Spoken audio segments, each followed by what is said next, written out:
A very good morning, everyone. I hope you all are well. So, we were studying chapter number 4 of geography, and the name was chapter was air. Until now, what we have studied about the composition of air and the layers of the atmosphere. And today we will study about what is air pressure. So firstly we'll study about what is air pressure. It is caused by the weight of all the air in the atmosphere pressing down on earth. So how the air pressure is caused? Air pressure is caused by the weight of all the air in the atmosphere, and that weight is pressing down on the earth, but we don't even feel that the pressure is there. The weight of all the air in the atmosphere is pressing down the earth. We don't even feel it. This is why this is why because the air passes us from all the directions. The air passes us from all the directions, and our body exerts a counter pressure. That is why we don't feel that pressure. And air pressure, it changes with the height. At the sea level the air pressure will be more, but if we go at the high altitude, the air pressure will be low. And it also changes when the air is warm or the cool. And this is just because of the changes in the air pressure, the weather also changes. So, device to measure air pressure. These are some devices which are used to measure the air pressure. The first is the device is anemometer. Anemometer, it's a device which is used to measure the wind speed. Anemometer is a device which is used to measure the wind speed and is a common weather station instrument. So it's a common weather station instrument. The second device which is used to measure air pressure is the barometer. This device is known as the barometer, and it is also used for measuring the air pressure. Then the third device is here for air pressure, but it do not measure the air pressure, but this measure the humidity. As we know, the meaning of humidity is the amount of moisture or the amount of water vapor present in the air is known as the humidity. So this device, the psychometer, is used to measure the humidity. So now we'll study about the wind. We'll study about what is wind.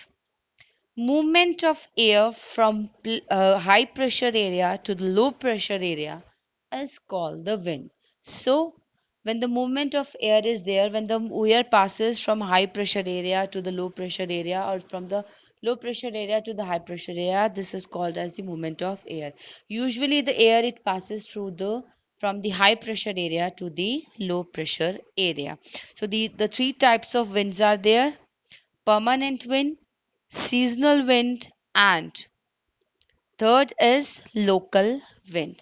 So we'll study about first wind, that is permanent winds. Permanent winds, as we know, it's quite clear with the name permanent.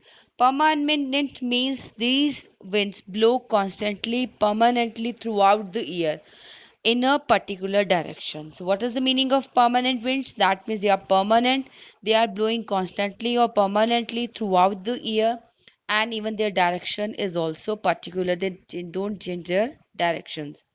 Second is the seasonal wind. Seasonal means it is quite related with the seasons. So these winds, it changes their directions in the different seasons. Seasonal winds changes their directions in the different seasons. The example is the monsoons in India. So monsoons in India changes their directions. Okay. So this is the example of seasonal wind, and the third we'll study about the local wind. Quite clear with the local, that means we're talking about a particular area. So these blow only during a particular period of time of the day, or in a or year in a small area. So what is the local winds? This blow only during a particular period of time or of the day, year in a small area. Like land breeze and sea breeze. Clear about the land breeze and the sea breeze. And hot and dry local wind of the northern plains. So hot and dry local wind of the northern plains, usually we call it as Lu. The Lu is the best example of the local winds. So now we'll study about the types of rainfall. As earlier we have studied about the types of winds. So we'll study about the types of rainfall. So firstly we'll study about the first rain, that is the relief rain. So what is the relief rain? As it is clear, the warm moist air from the sea is going up. As the warm air, it is moist air, it is coming from the sea, and when the air is warm, it rises over the mountains. So how the relief rain occurs? When the warm air from the sea rises, and it is forced to go over the mountains. So what had happened? When it rises, it cools, it condenses, and thus it forms the rain. So I'm repeating again, what is relief rain? Warm air from the sea is going upwards, and that warm air is forced to rise over the mountains, and that rises air, it cools, it condenses, and it forms rain. So second is the convectional rain. So what is the convectional rain? It is quite clear with the diagram. You can see what is convectional rain. As the heat is coming to the ground and the warm air is rising up, as the heat of the sun is coming towards the ground, and when it is coming towards the ground, when it is heating the ground, the warm air rises up. And as we know, when the warm air expanded and rises up, again it cools and it condenses, that forms the convectional rain. So what happened? When the sun heat, it reaches the ground, it heats the air, and the warm air when heats, it rises up. When it rises up, it cools down, it condenses, and then it forms the rain. So now we'll study about the third. As you can, it's clear about as we study about the first relief rainfall, as it is also known as the orographic rain. So now we'll study about the third rainfall, that is known as the frontal rain or the cyclonic rainfall. What is this frontal rain or the cyclonic rainfall? In this, the mass of warm air meets a mass of colder air. That means warm air and the colder air, it meets up. And when the warm air and cold air, it meets up, the warm air, as we know, the warm air is lighter. So when warm air meets a colder air, as warm air is lighter, it rises above the cold air. So the lighter warm air, it rises over the heavier cold air in the temperate region, sorry. And what happened then? When it rises above the cold air, the rising air is then cooled. How it cooled? It be cooled beyond the saturation point. So it cooled beyond the saturation point, and it results in the heavy rainfall. So it results in the heavy rainfall, and that heavy rainfall, does not occur for hours, but it occurs for a very few hours, and that heavy rainfall, it is also known as the cyclonic or the frontal rainfall. And the devices used to measure rainfall, the first device is the rain gauge. The rain gauge is the device which is used to measure the rainfall.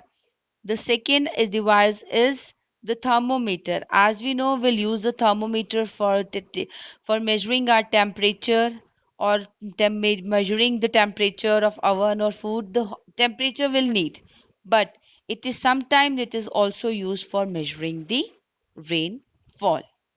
So what is the mechanism of the rainfall? As you know, beside rainfall, some mechanism is there. What mechanism is there? As the hot air rises, it reaches high in the atmosphere, where it cools down due to the presence of low temperature.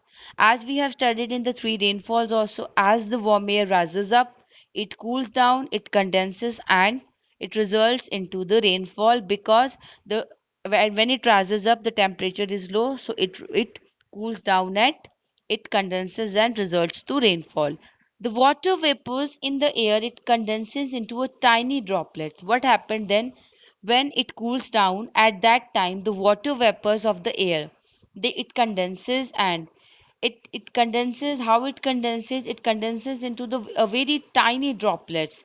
And when they join, that tiny droplets, when they join together, they form the clouds. And due to the further cooling, they become larger droplets and they fall down as the rainfall. And how the rainfall occurs: when the wind, it moves towards the from the high pressure area to the low pressure area, it causes the rainfall. So this is the mechanism of the rainfall. So thank you. I hope the chapter was clear.